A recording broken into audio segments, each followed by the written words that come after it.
the Indiana Fever. Kelsey, Money Mitch, put him in a ditch. Lexie Hole taking over. Arie McDonald and her farm giving me assists, giving me steals. 5 assists for Arie McDonald. Oh yeah, we're ready. We are ready. The Indiana Fever beat the Washington Mystics in the first game of the Commissioner's Cup, 85-76. Can a team thrive without its superstar? The Indiana Fever just answered that with a resounding yes, dominating the Mystics, while Calrk watched from the sidelines. Lexie Hull and Kelsey Mitchell didn't just fill the gap, they owned the court. For both of you, just getting your first win after a 3-game losing streak, how did it feel?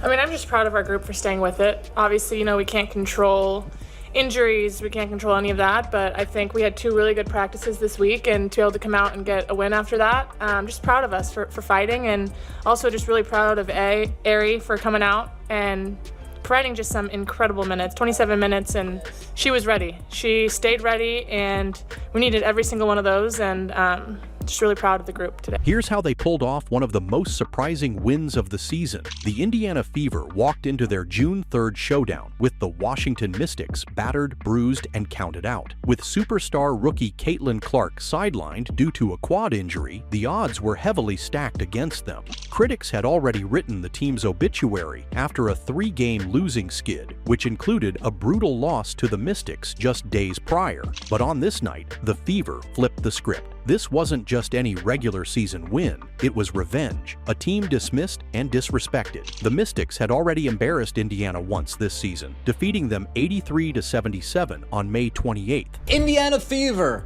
lose to a young Washington Mystics team, 83-77. Look lost without Calrk. I'll say it, fire Stephanie White. Oh boy. That loss stung not only because of the final score, but because of the attitude the Mystics brought to the floor. They played with arrogance, treating the Fever like a team that didn't belong. That game followed a preseason incident where Washington players bullied Fever guard Sophie Cunningham, setting an aggressive tone early in the rivalry. And that's Kiki Arafin, and I gotta tell you, here we go with the smiling like you've done. I don't get it. This is the worst part of the WNBA. It is. After Calrk went down with a left quad strain on May 26th, things only got worse. The Fever looked completely lost, dropping games to the Liberty, Mystics, and Sun. Most assumed they'd fall apart without their star guard. The media echoed one message loud and clear: the Indiana Fever were finished. But behind the scenes, a different story was unfolding. Rebuilding, not breaking. Rather than collapse under pressure, Indiana regrouped. Head coach Christy Sides and the rest of the staff used the extra practice time to reset the team's mindset. With Calrk unavailable, other leaders were called upon to step forward, and they did. When the June 3rd rematch arrived, Indiana was no longer a team reeling. They were a team reborn. Kelsey Mitchell, the veteran leader, steps up. In the absence of Calrk, the weight of the franchise fell squarely on the shoulders of veteran guard Kelsey Mitchell. A cornerstone of the Fever organization for nearly a decade, Mitchell knew this game meant more than just snapping a losing streak. This was about pride, about proving that Indiana was more than just one player. Early in the game, Mitchell set the tone. She hit big shots, attacked the paint, and orchestrated the offense with poise. The double teams or the pressure didn't rattle her. She thrived in it. Mitchell's calm presence on the court allowed her teammates to play freely. She made smart decisions, delivered pinpoint passes, and created space for others by drawing defenders.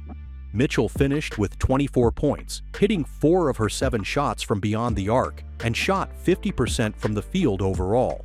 But her impact went beyond numbers. Her leadership, especially in the fourth quarter when Washington attempted a comeback, was the glue that held Indiana together. Her critical three-point play late in the game sealed the Fever's win and proved that Mitchell could still carry a team when it mattered most. Her performance didn't go unnoticed. Teammate Arie McDonald praised her after the game. This was a absolute embarrassment. An embarrassing performance from the Indiana Fever. highlighting her grace and composure under pressure. It was a true veteran moment. Mitchell didn't just fill the gap Calrk left behind, she elevated the entire team. Lexie Hull's second-half explosion. While Mitchell controlled the pace, Lexie Hull delivered the knockout blow. After a scoreless first half, Kelsey Mitchell breaking out of her slump a little bit, making some big plays down the stretch. Also something that Kelsey Mitchell did late in that game, she got hit by McDonald with a pass. She moved without the ball. And Kelsey's the kind of player you can give her the ball and let her cook, clear out, but also it's going to make her tough to guard when she is able to be active without the ball in her hands. So that was a good sign, I think, for the Fever's offense and some of that motion offense that Stephanie White is trying to instill. Hull emerged from the locker room determined to make an impact, and she did, exploding for 14 points in the second half on 5 of 6 shooting in the third quarter alone. Hull didn't just shoot well, she did it all. She attacked off the dribble, drew fouls, made slick reverse layups, and crashed the boards. She added 6 rebounds and 4 assists to her stat line, and her energy was contagious. Her performance was the type that doesn't just shift momentum, it crushes the opponent's spirit. What made Hull's breakout even more impressive was how it blindsided Washington. They thought they had her figured out after a quiet first half. Instead, she flipped the game on its head with her aggressive play and relentless hustle. The Mystics couldn't match her intensity, and by the time they adjusted, it was too late. Ari McDonald, the emergency hero. Then there was Ari McDonald, the unexpected X Factor. Signed on an emergency hardship contract just days before the game, McDonald had to fly to Indianapolis, study the team's system mid-flight, and get up to speed with the coaching staff immediately. Despite the chaos, McDonald stepped onto the court like she had been with the team all season. She provided 27 critical minutes off the bench, filling in for injured guards and playing with the confidence of a seasoned veteran. Her defense, court awareness, and ability to absorb contact gave the Fever yet another edge.